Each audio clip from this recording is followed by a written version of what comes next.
Hello everyone and welcome to Study Stuff. I am Piyush Mishra and I am going to cover the third year syllabus of political science. Today I am going to cover the topic international relation.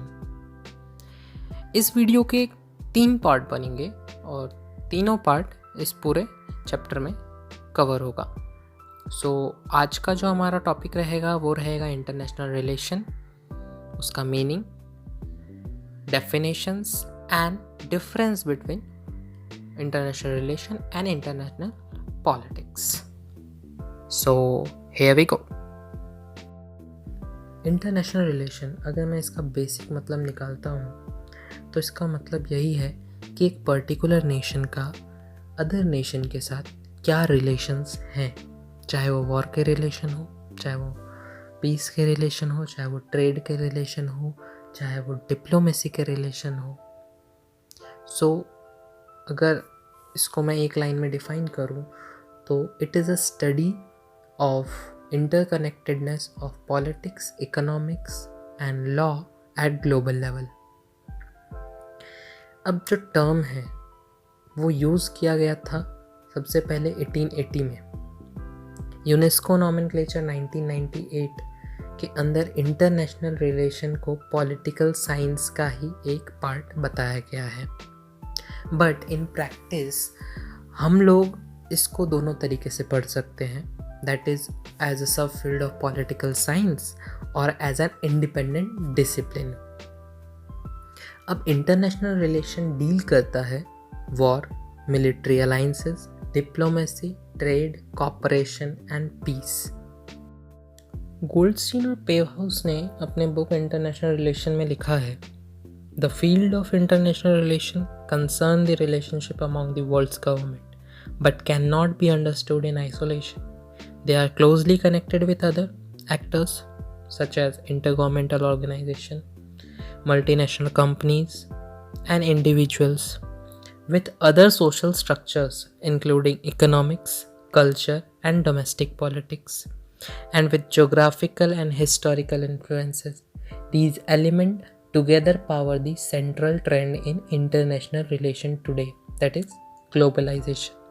Now, अब ये कहना क्या चाहते हैं? Actually Goldstein और Pevehouse ने ये लिखा है कि इंटरनेशनल रिलेशन का जो मेन कंसर्न है वो वर्ल्ड के गवर्नमेंट के ऊपर है, लेकिन सिर्फ इसी तक इंटरनेशनल रिलेशन यहीं तक सीमित नहीं है.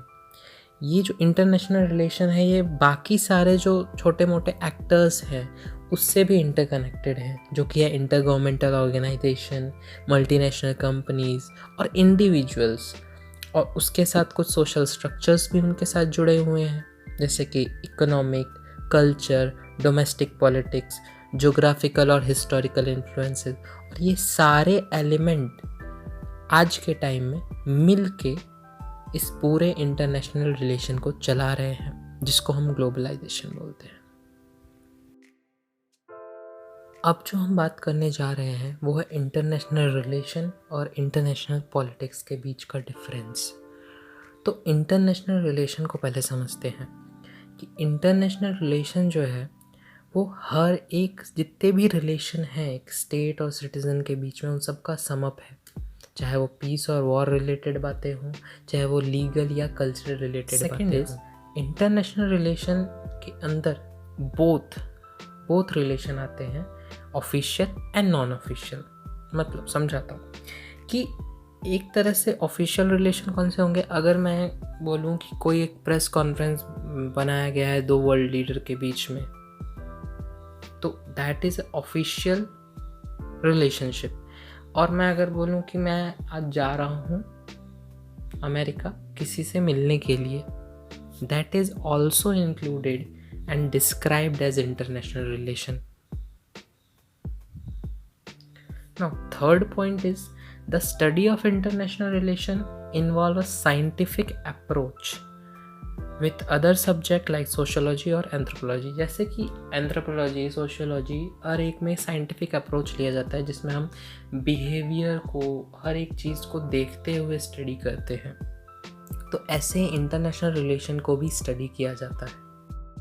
नेक्स्ट हमारा जो है अब आता है इंटरनेशनल पॉलिटिक्स। तो इंटरनेशनल पॉलिटिक्स सिर्फ सिंगल सब्जेक्ट के साथ डील करता है जो कि है पॉलिटिकल लीडर्स का relation among state and government. Next point क्या है, ये स्ट्रिक्टली लिमिटेड है ऑफिशियल रिलेशन के लिए, meeting between state and officials. And third is international politics जो है वो अभी तक सिर्फ ट्रेडिशनल अप्रोच को ही हाईलाइट करता है, जिसमें मेनली हिस्ट्री और करंट अफेयर एनालिसिस किया जाता है। तो अब हम अपने लास्ट सेक्शन डेफिनेशंस की ओर बढ़ते हैं।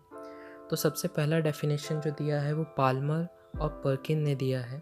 उन्होंने कहा है the study of international relation is not a science with which we solve the problem of international life.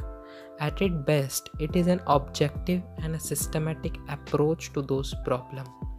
Mean कि जो स्टडी है इंटरनेशनल रिलेशन का वो एक साइंस नहीं है जिसके थ्रू हम उस इंटरनेशनल लाइफ के प्रॉब्लम को सॉल्व कर लें, बट एक सिस्टमेटिक अप्रोच है उस प्रॉब्लम तक का ना। अगर मैं इसको नैरोअर डेफिनेशन बताऊं, कोई एक नैरोअर डेफिनेशन, तो उसका एक बहुत ही नैरो डेफिनेशन ये है कि it is confined to study of official relation conducted by authorised leader of a state. कि दो ऑथराइज्ड लीडर, एक स्टेट के जो दो ऑथराइज्ड लीडर हैं उनके बीच जो भी ऑफिशियल रिलेशन होगा दैट इज़ इंटरनेशनल रिलेशन। उसमें एक और हमारा नैरो डेफिनेशन है जो कि है प्रोफेसर दून ने दिया हुआ है। तो प्रोफेसर दून कहते हैं international relation are actual relation that take place across national boundaries. बहुत ही सिंपल है कि इंटरनेशनल रिलेशन वो रिलेशन है जो नेशनल बाउंड्रीज के बाहर लिए किए जाएं, across the national boundaries. Last Hartmann ने हमारा बहुत अच्छा जो उन्होंने दिया हुआ है डेफिनेशन वो ये है, in the broader sense, international relation include all the interaction among state and all movement of people, goods and ideas across national frontier. However, as a field of study, its focus is on the process by which state adjusts their national interest to those of other state. हर्टमैन ने अपने इस definition में सब कुछ include किया है international relation के बारे में। इन्होंने ये भी बोला है कि इंटरनेशनल रिलेशन जो है वो इंटरैक्शन है स्टेट का और जितने भी मूवमेंट है पीपल का, चाहे वो गुड से रिलेटेड हो movement across the national frontier. मतलब एक कंट्री से दूसरे कंट्री में अगर गुड का भी ट्रांसपोर्टेशन हो रहा है वो भी हमारा इंटरनेशनल रिलेशन में आएगा। और सबसे मेन बात जो उन्होंने यहाँ पे कही है, जो लास्ट लाइन है, that a field of study its focus is on the process by which state adjusts their national interest to those of the other state. एक कंट्री का मेन एम होता है अपने नेशनल इंटरेस्ट को secure करना, that is the main M of the state हो।